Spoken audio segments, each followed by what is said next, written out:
Para po sa ating pagsisimula, atin pong awitin ang To God Be the Glory.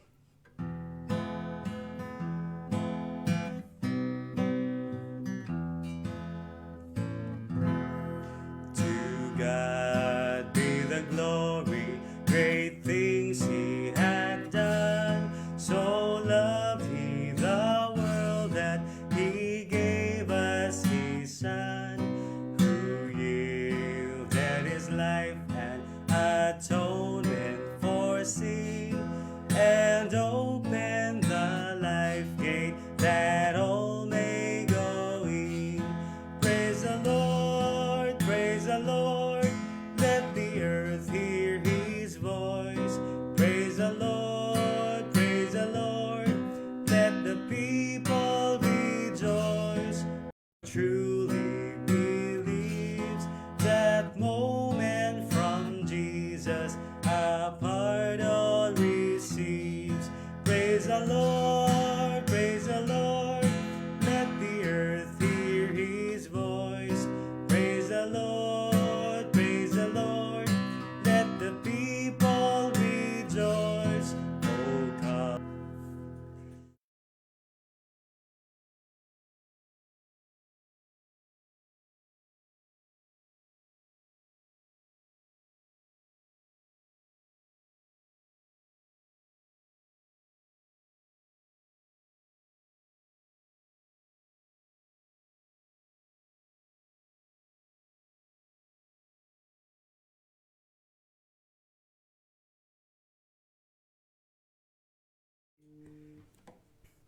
Para po sa ating sunod na awit, atin pong awitin ang Softly and Tenderly.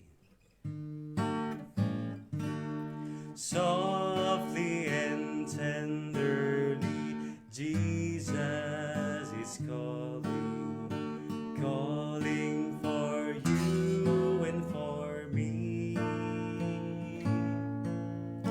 At the heart's portal He is waiting, calling, oh sinner, come home.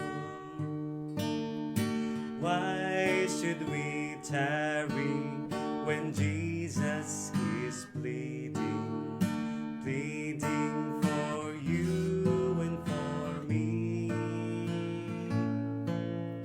Why should we linger and heed not His mercies, mercies for you and for me? Come home,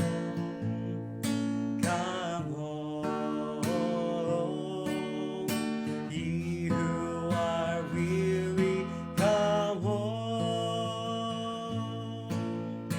Earnestly, tenderly, Jesus is calling, calling for you and for me.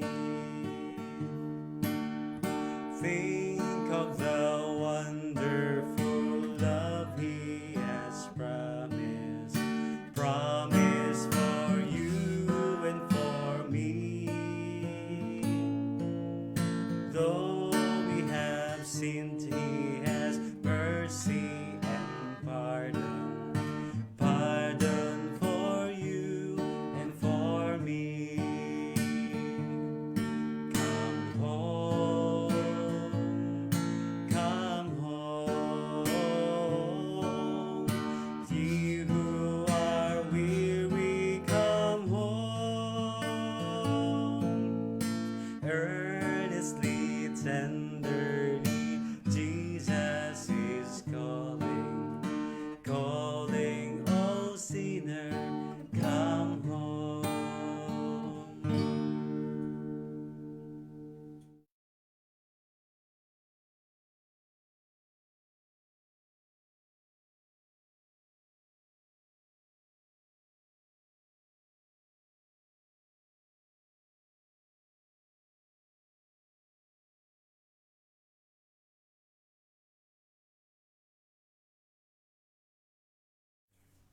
Para po sa ating sunod na awit, atin pong awitin ang Love Lifted Me.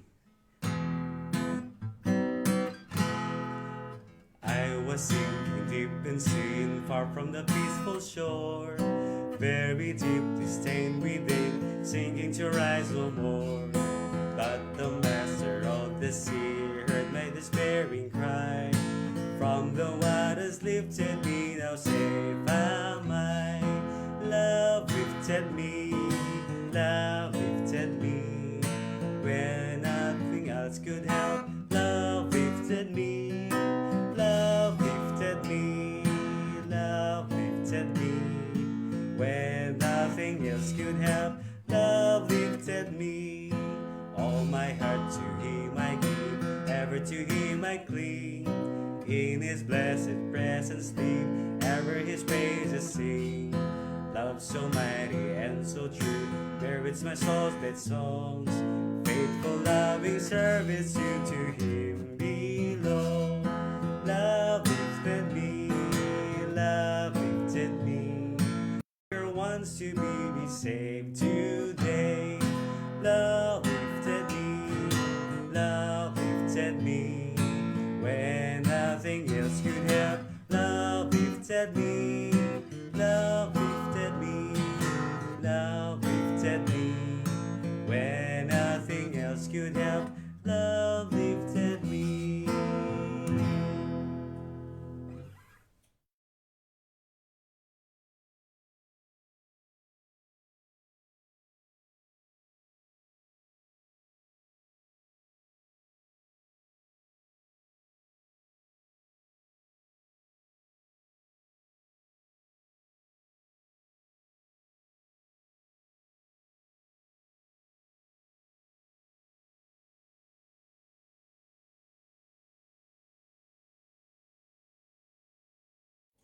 Para po sa ating opening song, atin pong awitin ang My Hope is Built on Nothing Less.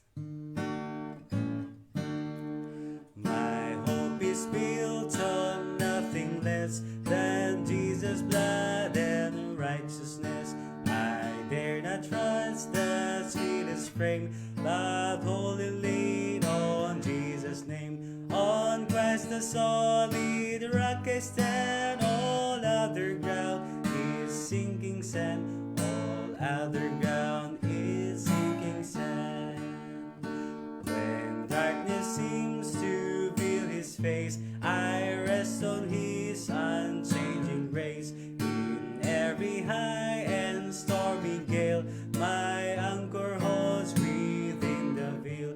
On Christ the solid rock I stand, all other ground is sinking sand, all other ground is sinking sand.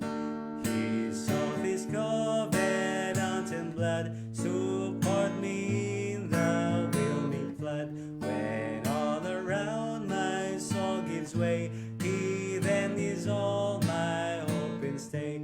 On Christ the solid rock I stand, all other ground is sinking sand, all other ground is sinking sand. When He shall come with trumpet sound, oh may I then in Him be found, glad in His righteousness alone, faultless to stand before the throne. On Christ the solid rock I stand, all other ground is sinking sand, all other ground is sinking sand.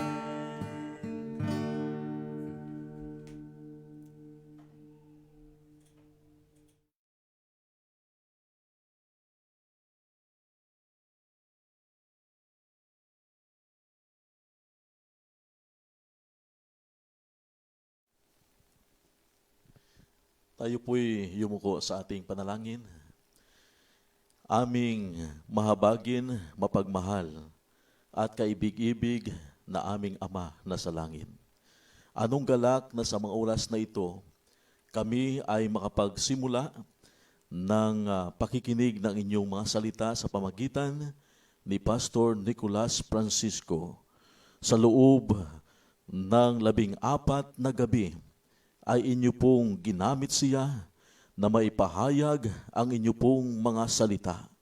At ngayong gabi, sa pinakahuling gabi, nawa patuloy na usap, magsalita, kumilos ang banal na Espiritu sa aming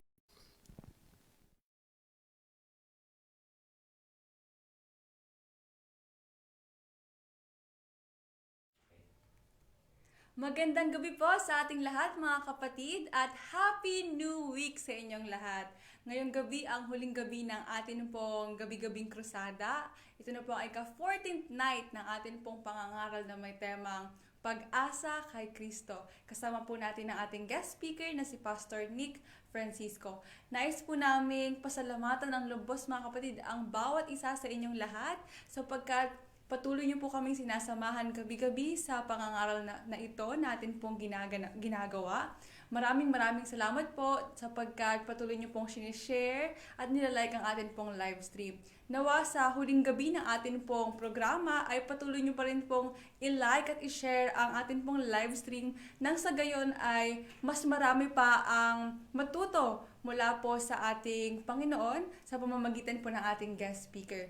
Sa gabing ito, tayo po ay pinangunahan sa pag-aawitan ng ating pong kapatid na si Brother Jason Lucino. At ang ating pong pambungad na panalangin ay inihandog ng ating pong District Pastor na si Pastor Jojo Sulabo.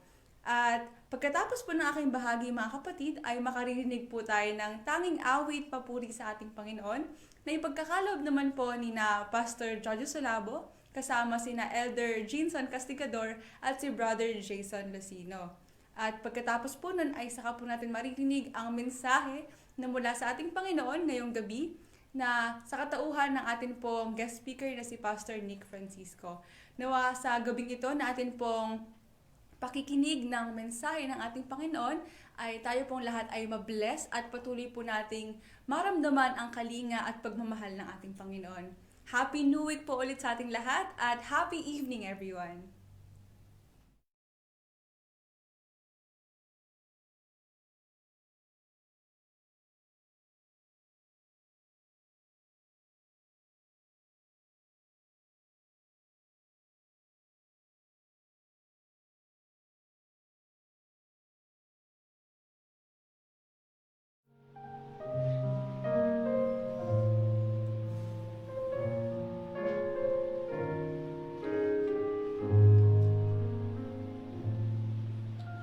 Saan ka nabubuhay, mahal na kaibigan?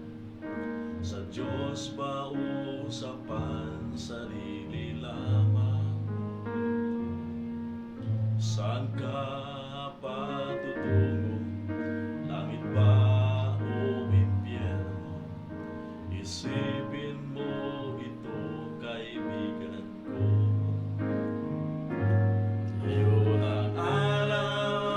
Kaligtasan mo, kaibigan ko, baka ang bukas ay di na darating.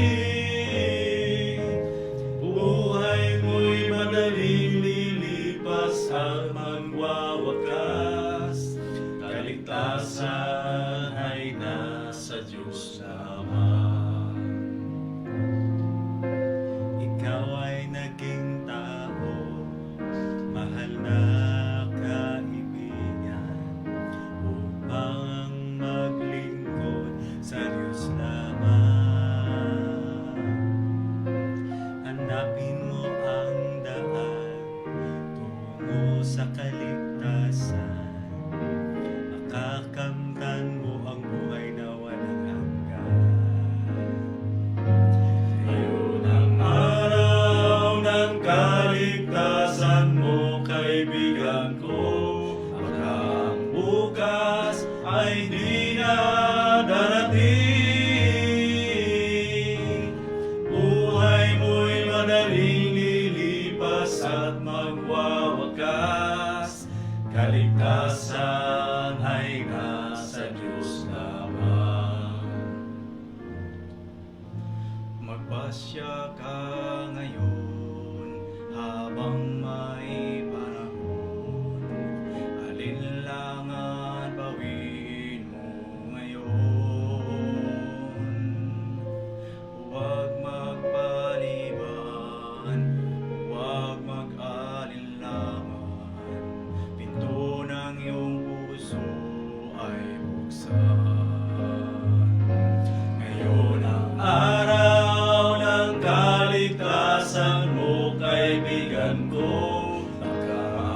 bukas ay di na darating. Buhay mo'y madaling lilipas at magwawakas. Kaligtasan ay nasa Diyos naman. Ngayon ang araw ng kaligtasan mo, kaibigan ko. Ang bukas ay di na darating. Buhay mo'y madaling lilipas at magwawakas. Kaligtasan ay nasa Diyos naman. Kaligtasan ay nasa Diyos naman.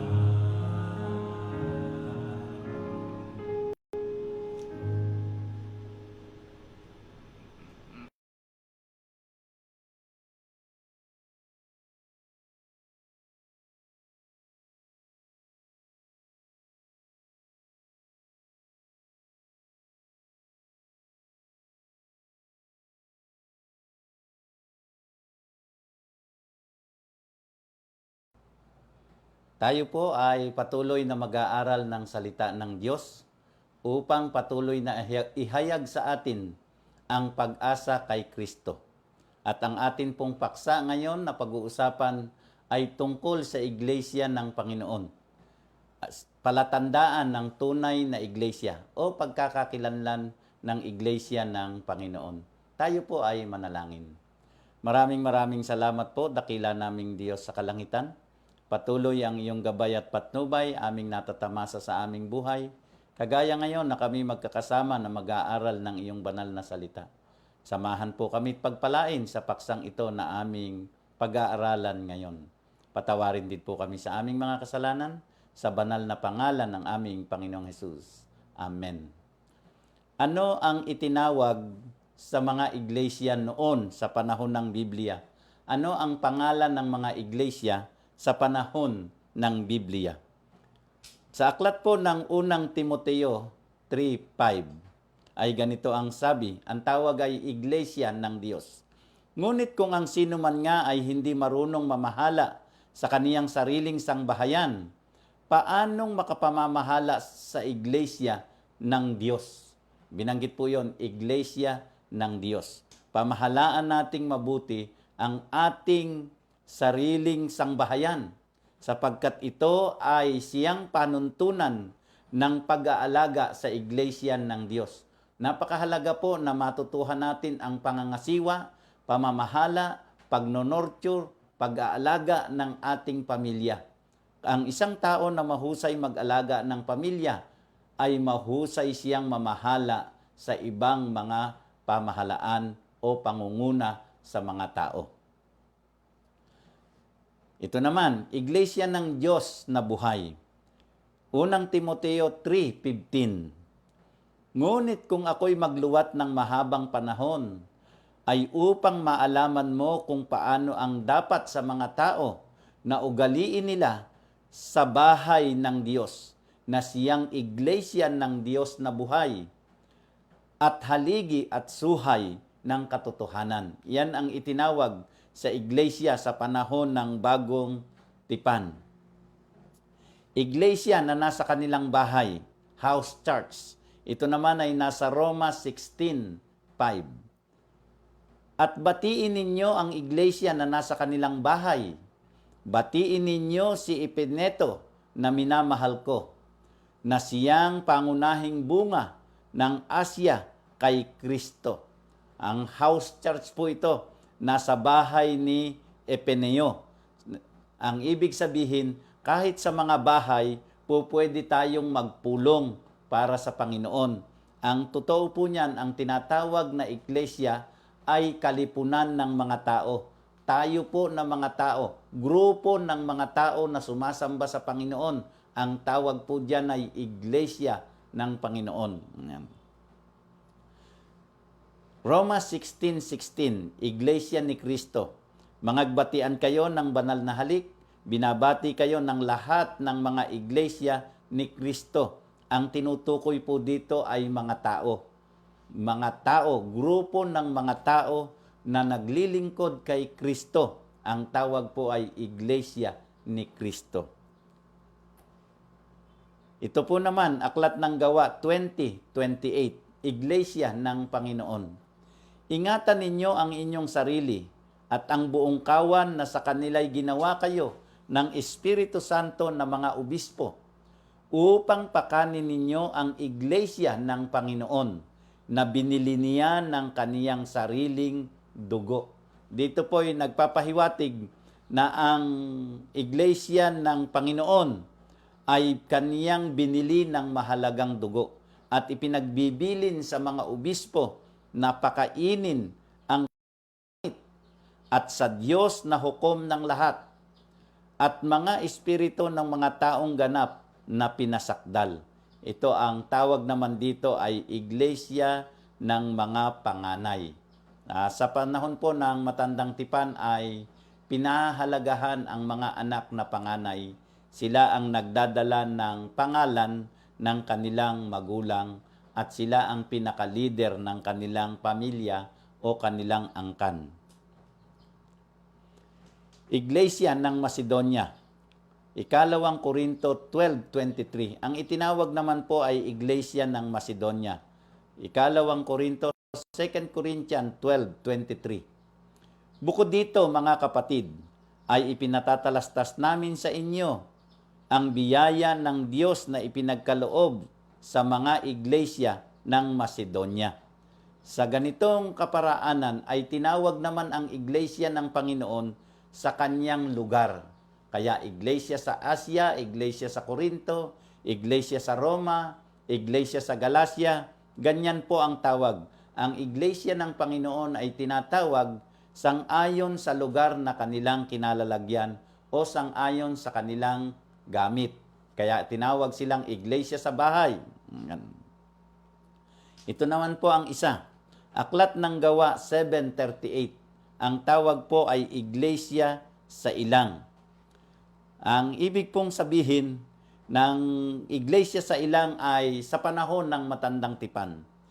Ito'y yaong naroon sa iglesia sa ilang, nakasama ang anghel na nagsalita sa kaniya sa bundok ng Sinai, at kasama ang ating mga magulang na siyang nagsitanggap ng mga aral na buhay upang ibigay sa atin. Binanggit dito sa Aklat ng Gawa na mayroong iglesia ang Panginoon sa panahon ng matandang tipan. Ito ay ang kanyang iglesia doon sa ilang. 40 taon sila doon sa ilang. At ang sabi pa rito, sila yung binigyan ng aral na buhay at sila yung binigyan ng 10 utos doon sa bundok ng Sinai. Kaya ang ibig sabihin, ang atin bang iglesia ngayong panahong ito na kinabibilangan ay karugtong, kasamahan o kapatid o kaayon ng mga iglesia na binanggit sa banal na kasulatan. Yan. Kaya iglesia ng mga banal, ganyan. Ano naman ang mga palatandaan para natin makilala ang daan ng Panginoon sa pamamagitan ng kanyang iglesia? Paano natin makikilala na ang isang relihiyon o pananampalataya ay kasang-ayon ng banal na panukala ng Panginoon? Aklat ng Mateo 7:13 at 14. Matthew 7:13 at 14. Maginhawa, ito ay patungo sa pagkapahamak at marami ang dooy nagsisipasok. Kaya ang pananampalataya po ay hindi paramihan. Ang sabi dito sa palatandaang ito na aking sinabi sa inyo, mentras ngang marami ang isang pananampalataya ay mas mapanganib, sapagkat marami ang dooy nagsisipasok. Sa 14, sapagkat makipot ang pintuan at makitid ang daang patungo sa buhay, at kakaunti ang nangakakasumpong noon. Ang daang patungo sa buhay ay makitid. Ibig sabihin, mahirap pumasok. Ang pintuang ito ng daan ng Panginoon ay makipot. Doon po sa panahon ng Israel, kapag sila'y nag-aalaga ng tupa, ay nilalagyan nila ng gate na makipot para ang pagpasok ay isa-isa lang. At dito ay bibilangin yon noong pastol ng tupa. Kaya meron itong background. At hanggang sa matapos silang lahat na isa-isang papasok. Pero itong daan ng patungo sa pagkapahamak, marami ang nagsisipasok.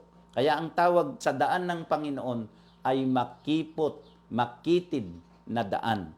At ano pang sabi? Sapagkat ito'y makitid, kakaunti ang nangakakasumpong noon. Kaya itong pananampalatayang inyong hahanapin ay mentras kakaunti, unawain nyo kung bakit sila ay kakaunti. Dahil mahirap pumasok sa iglesyang ito. Dito rin sa aklat ng Mateo 7:20 at 21, sa bandang ibaba ng kapitulong ito ng Matthew 7. Kaya't sa kanilang mga bunga, ito naman, sa kanilang mga gawa ay makikilala ninyo sila. Kaya't sa kanilang mga bunga ay makikilala ninyo sila. Hindi ang bawat nagsasabi sa akin, Panginoon, Panginoon, ay papasok sa kaharian ng langit, kundi ang gumaganap ng kalooban ng aking Ama na nasa langit. Paano natin makikilala ang daan ng Panginoon? Sa kanilang mga bunga ay makikilala ninyo sila sa pamamagitan ng kanilang mga gawa. Ang kanilang bang mga gawa ay pawang mga mabubuti? Ito bang grupong ito ng Iglesia ng Panginoon ay walang bisyo? Ito ba ay nabubuhay sa isang maayos na paraan? Ito ba ay mga hindi madadaya, hindi nagsusugal? Ito ba ay mga malalasing? Hindi ang bawat nagsasabi, Panginoon, Panginoon, ay papasok sa kaharian ng langit. Lahat po kasi ay Panginoon, Panginoon. Lahat ay nagpe-praise the Lord. Lahat ay nagsasabi ng Alleluia, sumasagot ng Amen. Hindi po. Ang sabi dito ay, kundi ang gumaganap ng kalooban ng aking Ama na nasa langit. Kaya nga ang panalangin ng ating Panginoon na itinuro sa atin ay, Ama namin, nasa langit ka. Sambahin ang pangalan mo. Gawin nawa ang kalooban mo kung paano sa langit, gayon din sa lupa. Kaya kailangang maunawaan natin sa patuloy nating pag-aaral ng salita ng Diyos ang banal na panukala ng Panginoon. Maunawaan natin ang kanyang kalooban, at ito ay ating isa sa kabuhayan. Hindi lamang po basta tagapakinig, hindi lamang tagasalita ng Panginoon, mapanganib po iyang mga taong nagsasalita ng laging Panginoon, Panginoon. Ito naman ang sabi, dalisay at malinis. Ito ay nakasulat sa aklat ng Santiago 1:27. Ang dalisay na relihiyon at walang dungis sa harapan ng ating Diyos at Ama ay ito. Dalawin ang mga ulila at mga babaing bao sa kanilang kapighatian. At pag-ingatang walang dungis ang kaniyang sarili sa sanglibutan. Ang palatandaan po ng pananampalatayang itinayo ng ating Panginoon ay isang dalisay na relihiyon. Ang ibig sabihin po ay malinis ang buhay ng mga taong miyembro ng iglesia ng ating Panginoon. Malinis ang paraan ng kanilang pamumuhay, malinis ang sinasabi, malinis ang kinakain, hindi sila nabubuhay sa maruming paraan ng pamumuhay. Kaya tayo po na mga nakakakilala sa Panginoon ay mag-iingat sa mga kasalanan at karumihan ng sanglibutang ito. Kailangan pong masalamin sa atin ang ating Diyos. Kailangang mabuhay tayo sang-ayon sa salita at kalooban ng ating Panginoon. Ang tawag po sa relihiyon na itinayo ng Panginoon ay dalisay at malinis.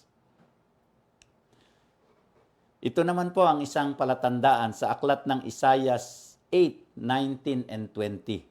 Sa pamamagitan ng kautusan ay makikilala natin sila. Isaias 8:19. At pagka kanilang sasabihin sa inyo, hanapin ninyo silang nakikipagsanggunian sa masamang espiritu at mga manghuhula. na nagsisihuni at nagsisibulong. Hindi ba marapat na sanggunian ng bayan ang kanilang Diyos? Dahil ba sa mga buhay? 20. At paano natin sila makikilala? Sa kautusan at sa patotoo. Kung hindi sila magsalita ng ayon sa salitang ito, tunay na walang umaga sa kanila.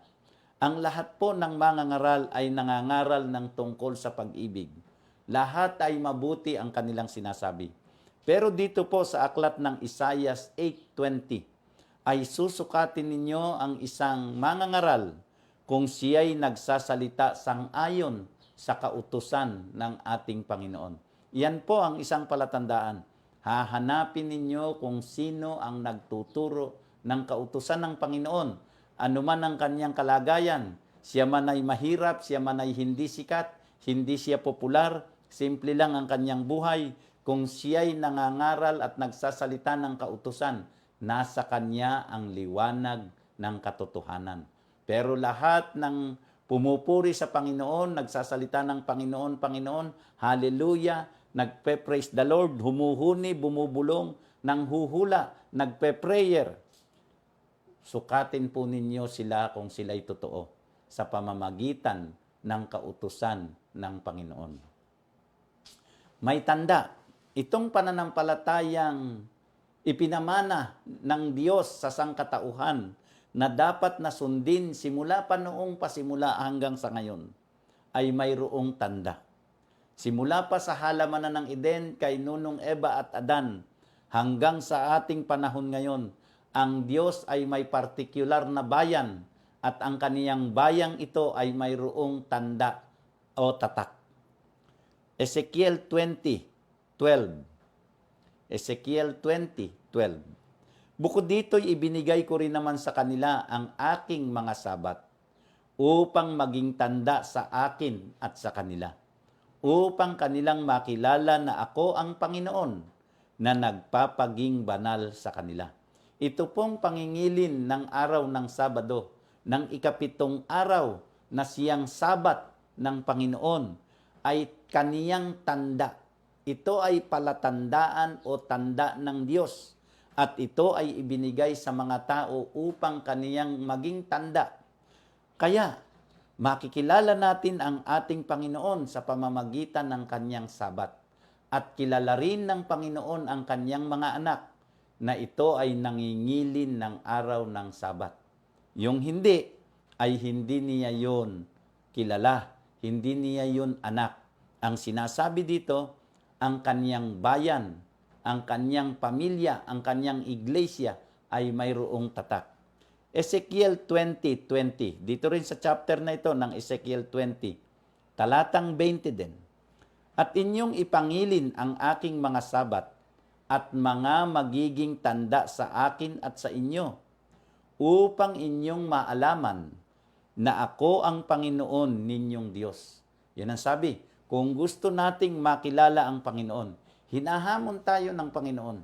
Makikilala ninyo ako. O kung gusto ninyo akong makilala kung sino akong Diyos, ang sabi, ipangilin ninyo ang aking mga sabat. Kaya ang hamon sa atin ay mangilin po tayo ng araw ng Sabat o ng ikapitong araw. Ito naman ang tawag ay mga banal. Aklat ng Apokalipsis 14:12.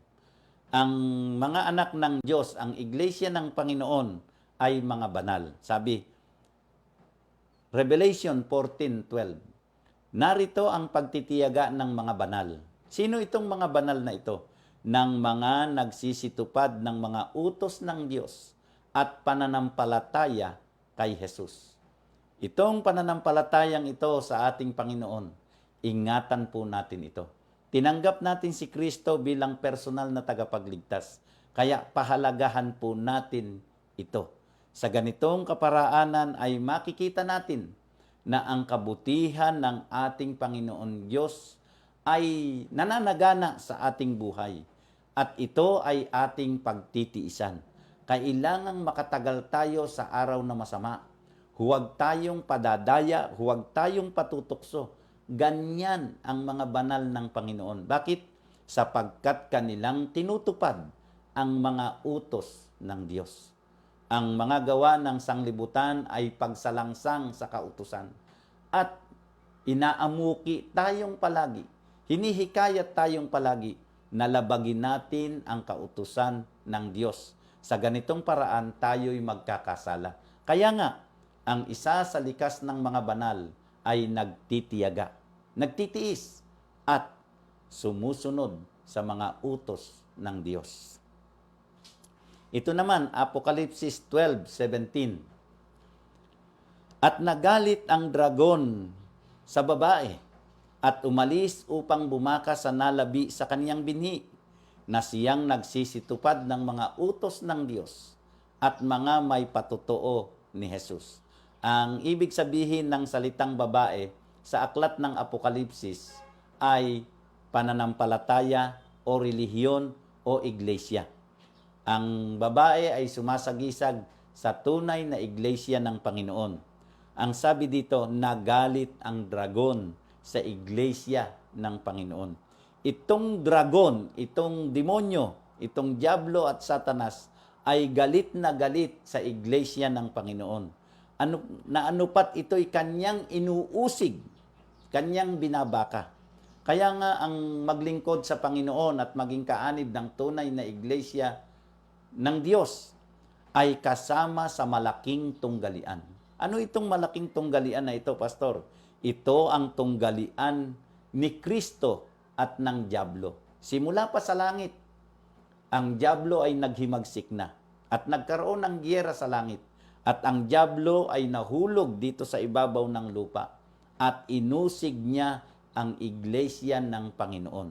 Ang mga nalabi, ang tawag pa dito ay upang bumakas sa nalabi sa kaniyang binhi. Itong iglesia ng Panginoon na ito ay nalabi. Kapag ka po sinabing nalabi, ito ay kakaunti sa bilang. Sa napakaraming tao sa buong daigdig, ang iglesia ng Panginoon ay kakaunti sapagkat ito'y nalabi. Bukod doon sa kakaunti na nga na nalabi, ito ay inuusig pa, binabaka pa ng kaaway ng Diyos, ang diablo. Bakit siya binabakan ng kaaway? Na siyang nagsisitupad ng mga utos ng Diyos. Kung gusto po ninyo na magalit sa atin ang diablo, ang demonyo, sumunod tayo sa utos ng Diyos. Galit na galit ang kaaway, ang diablo, sa mga taong sumusunod sa kautusan ng Panginoon.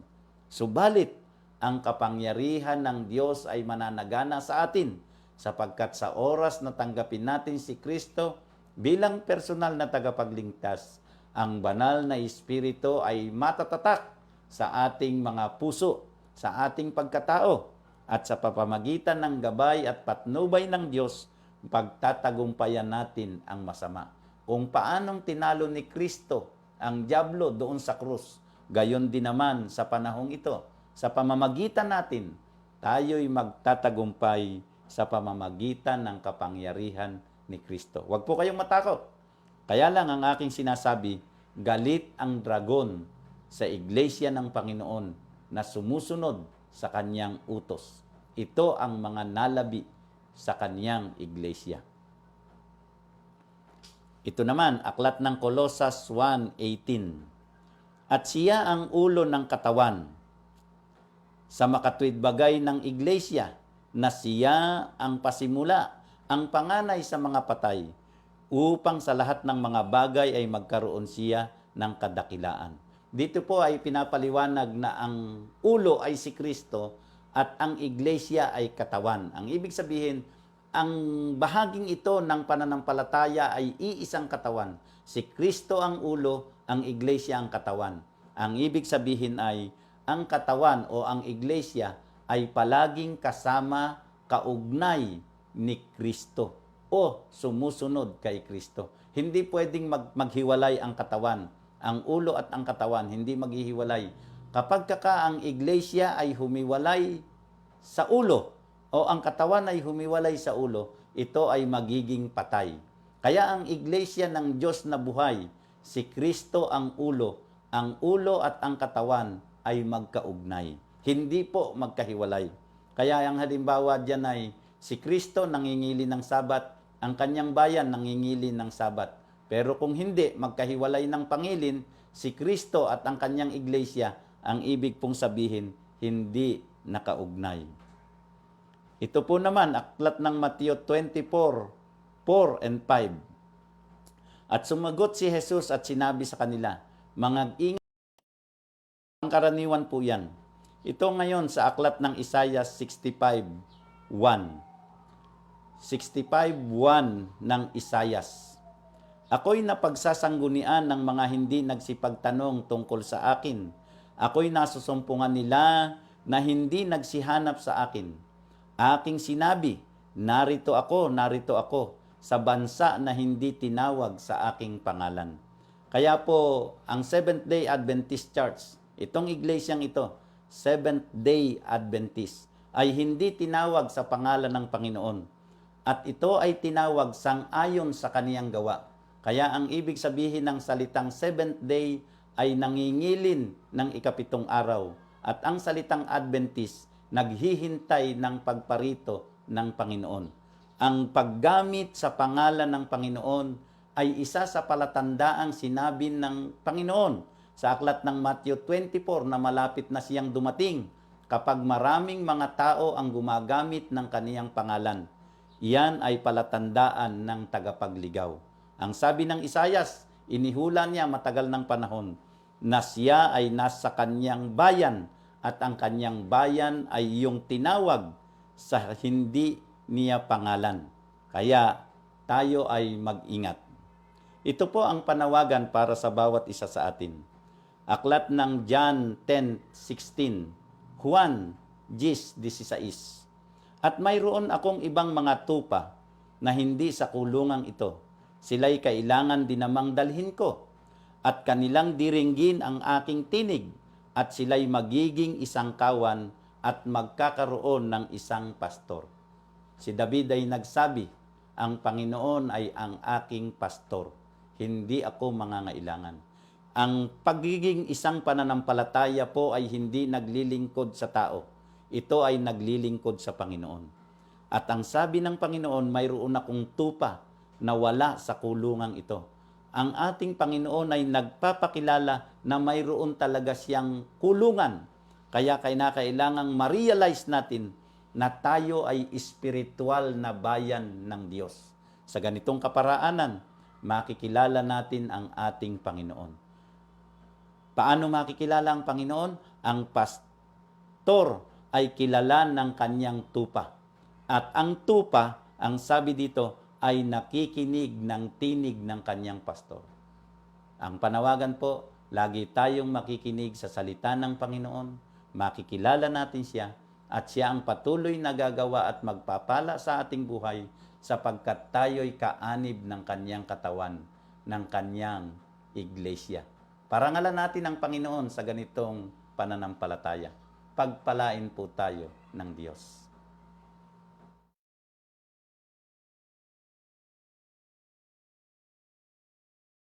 Tayo po ay manalangin. Napakabuti mo po sa amin, o dakila naming Diyos. Patuloy kang nagpapakahayag-hayag sa amin sa pamamagitan ng aming pag-aaral na ito, na ikaw ay may isang banal na bayan, mayroon kang iglesia sa huling araw, na dito kami ay kabilang upang patuloy kaming maglingkod, sumunod sa iyong banal na panukala. At hindi mo po kami pababayaan sapagkat kami nasa loob ng iyong kulungan.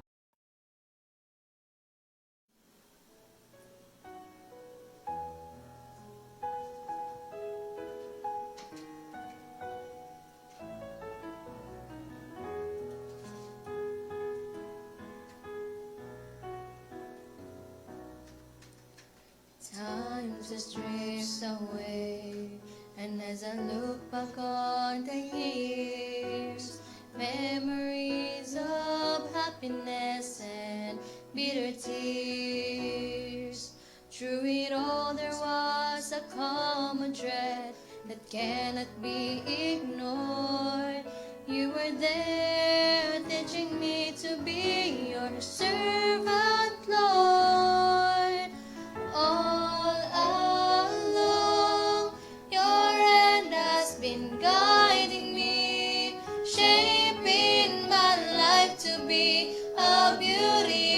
song. All along, you've led me through. The things that you do would make me strong. Your love has been there all along.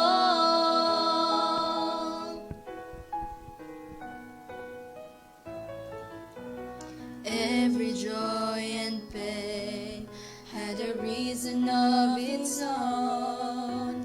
Now I realize that I was not alone.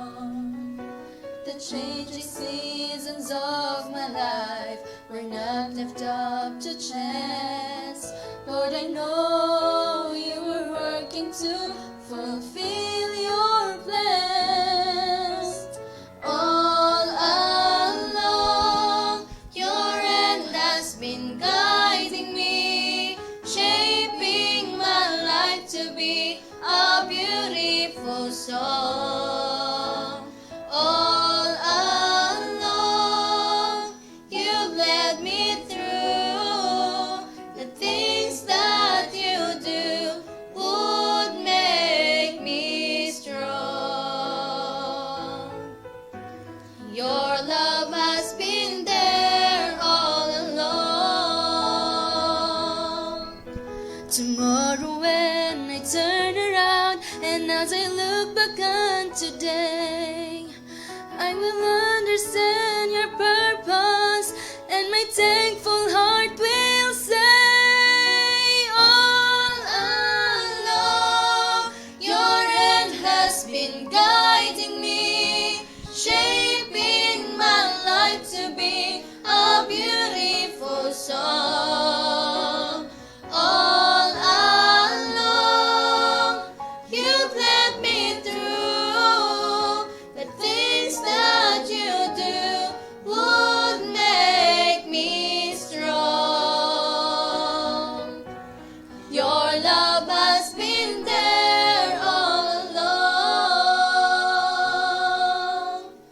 Your love has been there all along.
Alright, isang magandang gabi po sa ating po mga taga-subaybay, Luzon, Visayas at Mindanao. Nagbabalik muli ang inyong pong kapatid ni Cristo, kapatid na Diomel Arsenal. Nagpapasalamat tayo sa Panginoon sapagkat ngayon po ay natapos na at matagumpay pong atin pong nailunsad ang buong 2 linggong pangaral online sa South Taguig District Online Evangelism, mga minamahal na mga kapatid. Sa panguna po ng atin pong mga youth at mga kabataan. Mga bata pala. Yan.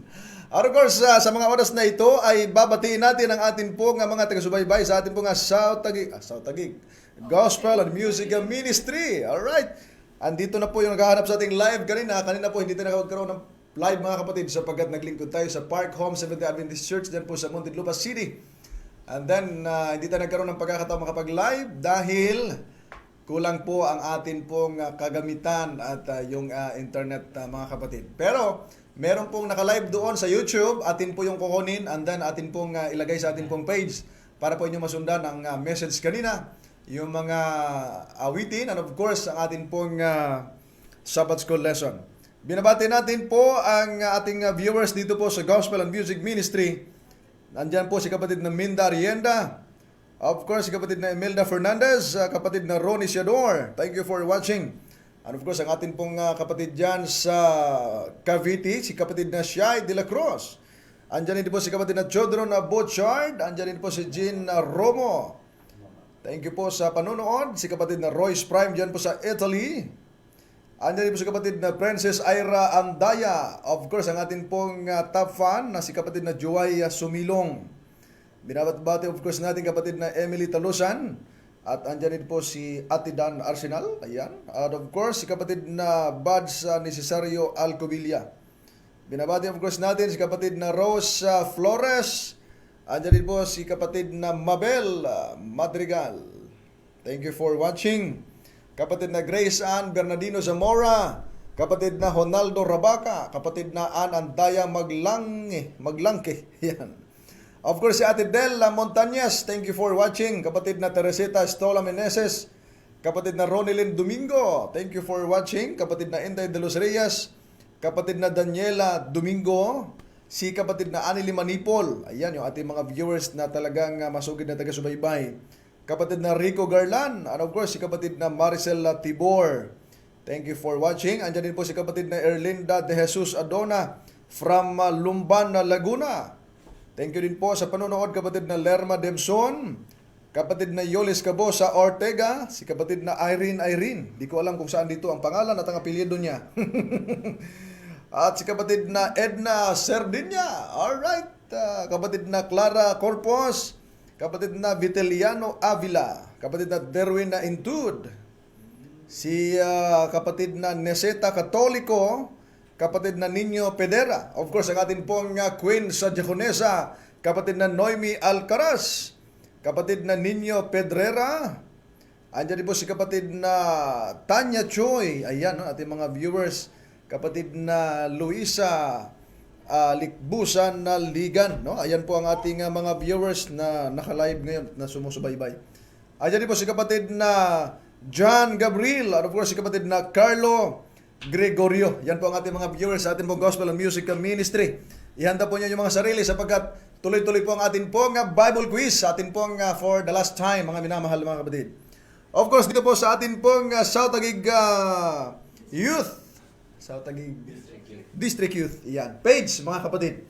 Naunguna dyan, nag-isang may bahay ni Pastor Jojo Solabo. So clear? Yan. Si Ma'am Den sa Apyag Solabo. Thank you for watching, Ma'am, sa ating pong last night ng ating pong evangelism. Andiyan po si kapatid na Samuel Hanayon. Kapatid na Minda Linggo. Bukas pa po, Linggo. Of course, si kapatid na Jerry Francisco. Kapatid na Evelyn Balboa. Ito'y madalas ko ito naririnig sa atin pong Bible quiz na nanalo, no? Evelyn Balboa. Si kapatid na Jennifer Sumagaysay. Kapatid na Clifford Ibanghelyo. Ay, ito'y napakagandang apelyido. Apelyido pa lang, nag-ibanghelyo na. Ha? Si kapatid na John Mar Torrente. So, akala ko Torrete. Sorry po. Kapatid na Dodoy Hanayon. Si kapatid na Hazel Grace Maglangke. Si Concheta Maturan. Sorry po. Si kapatid na Stephen Cortizano, thank you for watching. Of course, ang atin pong napakasipag at butihing District Pastor, Pastor Jojo Soclear. No? Napakaliwanag. No? Sapagkat merong isang salita, hindi kailanman naging dalawa. Yan. Pastor Jojo, thank you for watching at kita-kita tayo mamaya. Andyan din po si kapatid na Pearl Dayok. Of course, si Rogelio Karag. Ayan, yan po ang ating mga viewers sa gabing ito, mga minamahal na mga kapatid. And of course, bago tayo magpatuloy sa ating pong Bible quiz, sa ating pong last night ng ating evangelism, gusto ko pong i-announce sa inyo bukas at 12 noon. hanggang 3 p.m. ay magbabalik po ang inyong pong DJKM upang patuloy na magpaligaya sa inyong mga nalulungkot na damdamin. Yan. Ang atin pong kwentong pag-ibig program, special episode tuwing Sunday mga kapatid. Kaya ano pang hinihintay nyo, ipadala po ang inyong mga love story. Ano man ng klaseng love story yan, ipadala yan sa atin pong kwentong pag-ibig by DJKM, sa atin pong Facebook page, o sa atin pong messenger, sa atin pong official Facebook account. Of course, sa atin pong Gospel and Music Ministry Facebook page mga kapatid. Padala nyo po ang inyong love story at abangan nyo po bukas ng tanghali hanggang alas 3 ng hapon. Dadako na po tayo sa atin pong Bible quiz na inyo pong inaabangan sapagkat yung iba ay gusto magkaroon ng load, hindi lang load, ay natuto pa ng mga salita ng Diyos lalo na sa ating Bible quiz mga minamahal na mga kapatid. At narito po ang atin pong katanungan na may kaakibat na kasagutan. Kapag tumama ka, ibig sabihin, alam mo ang sagot. Yan. Andito po ang tanong, ipalabas na natin na Miss Cherry. Welcome po sa ating mga bagong dating. Sa sobrang excited nila, nabangga ang pinto.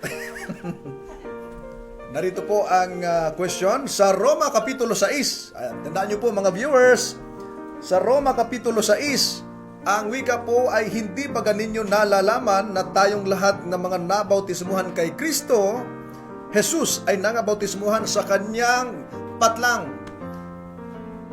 A. Nandito po ang mga choices. Bautismo. B. Pagkabuhay. Letter C. Kamatayan. And letter D. Ministeryo, mga kapatid. Ulitin natin. Hindi ba galing nyo nalalaman na tayong lahat ng mga nabautismuhan kay Kristo Jesus ay nabautismuhan sa kanyang patlang? Letter A. Bautismo. Letter B. Pagkabuhay. Letter C. Kamatayan. And of course, letter D ay ministeryo. And letter E. Sana all. Alright, i-monitor nyo na po ang inyong pong Facebook page dyan. At sino pong nakatama ay siya pong mananalo ng 40 pesos load sa atin pong last na Bible quiz sa gabing ito. Welcome po mga kapatid. Sino ba yung gumagaya-gaya dyan? Kasama yan Alright, sino po ang nanalo sa atin pong of course dito po sa Gospel and Music Ministry ang nanalo ay sino po dyan sa South Taguig? Ang tamang sagot, excuse me po, Shemuel Christopher P. Hanayon, congratulations. Ang tamang sagot ay letter C, kamatayan.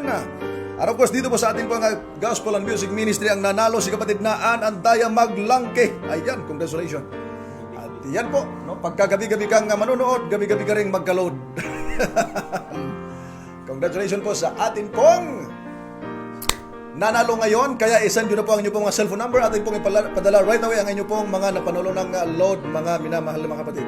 At dahil ngayong gabi ay last night, yung 40 pesos po ay maging 40 pesos pa rin mga minamahal na mga kapatid. Kaya napakaswerte ninyo. Alright, 40 pesos pa rin. Wala nang sobra. Okay, salamat po sa inyo pong walang sawang pagsubaybay at purihin ang ating Panginoong Diyos sa tagumpay ng ating paglilingkod sa 2 linggong nagdaan ng ating pong online evangelistic meeting. Thank you to Pastor Jojo Solabo sa kanya pong pag-assist sa pangunguna ng ating mga kabataan sa South Taguig District. Of course, sa atin pong main speaker sa gabi-gabi ng ating pong online evangelistic meeting, Pastor Nick Francisco. At of course, ang atin pong mga technical dito po sa atin pong studio, ang nangungunang Sister Cherry Silaban at of course, ang kanyang kapartner sa programa, Brother Jason Losino. Ito po ang inyong lingkod kay Kristo, kapatid na Jomelan Silaban.